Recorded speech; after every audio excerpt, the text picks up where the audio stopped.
What's up, guys? It's Vinny. So first off, I am using a different microphone, one that is not nearly as good, but it plugs into my camera, which works for me because I keep trying to use external audio and I keep screwing it up one way or another. It sounds great, but I always manage to screw it up. So this one isn't very great, but it's not the worst. So we'll work with this for the time being until I can get a GoPro. Maybe, if it works. I am headed to my friend's house right now. Meet up with him for a second. Go ahead. And of course it's rush hour, so just everybody and their brother. So today I wanted to talk about the 3 things I dislike about my Honda Cbr300r. The first thing definitely being the stance and the rake of this bike. So, if you guys have ever seen a Cbr250r or a 300r, you'll notice that they look funny, but you can't quite put your finger on it. And that's because they sit up too high in the front and they sit too low in the rear. And it is so annoying. I've lowered mine an inch in the front to help with that a little bit, so I'm going to stiffen up the rear suspension. If that does not help, I'm going to buy some extra dog bones and cut them probably half an inch off of them, and then have somebody weld them back together, possibly, if that's safe. If I can figure out a safe way to do that. That's what I'm going to do, and that should fix my biggest issue with that, which is the rear just sitting too low. And hopefully that should make the bike turn in a heck of a lot better too.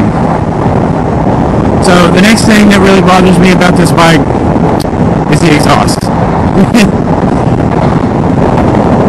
In 2012, when they made the Cbr250r, they actually put a decent looking stock exhaust on it. It didn't look horrible. I mean, it wasn't desirable, but it really didn't look bad. What are you doing, dude? It wasn't desirable, but it really didn't look bad. But on the Cbr300, it is just a tin can, and it looks awful. I mean, so awful, I don't even take pictures on this side. So, I'm not a big fan of the way this bike sounds. The only exhaust I've found that I want to get is the Scorpion. I think it's the parallel circuit or something, or the circuit parallel. But it's got 2 baffles in it and keeps it quieter than another exhaust. But that exhaust is like $600 in the carbon fiber version anyways, which is what I would get. So that'll be a ways if I ever even do get that before I get another bike. The last thing, and the thing that makes me the most frustrated about this bike. Which way am I going? Oops. Forgot where I was going. Anyways, the last thing that makes me the most frustrated about this bike is the undertail. Majority of bikes out there have, well, actually all the bikes have undertails where they put their tails on, but you can almost always clean them up to where they look flush, like a Cbr1000 per se, or any other sport bike for that matter. But for some reason they decided to make the frame go down on this one, so you can't clean up the tail as nice as you can another bike. So the tail sticks out the bottom of the, so the frame sticks out the bottom of the tail. It just looks awful. Which I did do a fender delete kit. And in one of my previous videos I said that it took me a while to think about it and pull the plug. And the reason why is because I was talking to a guy from Indonesia.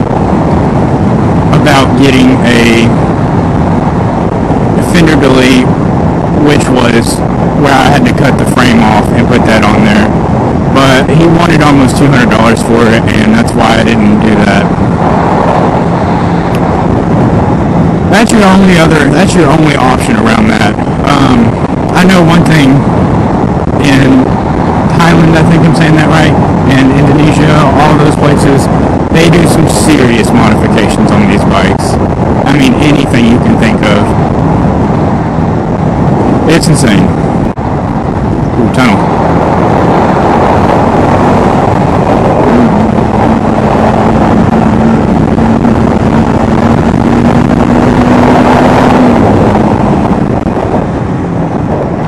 Anyways, if you're not already following me on Instagram, go ahead and follow me. It's Willie Bar's YouTube channel, all one word.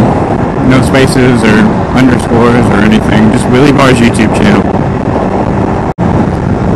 Anyways, until the next video, have a nice day!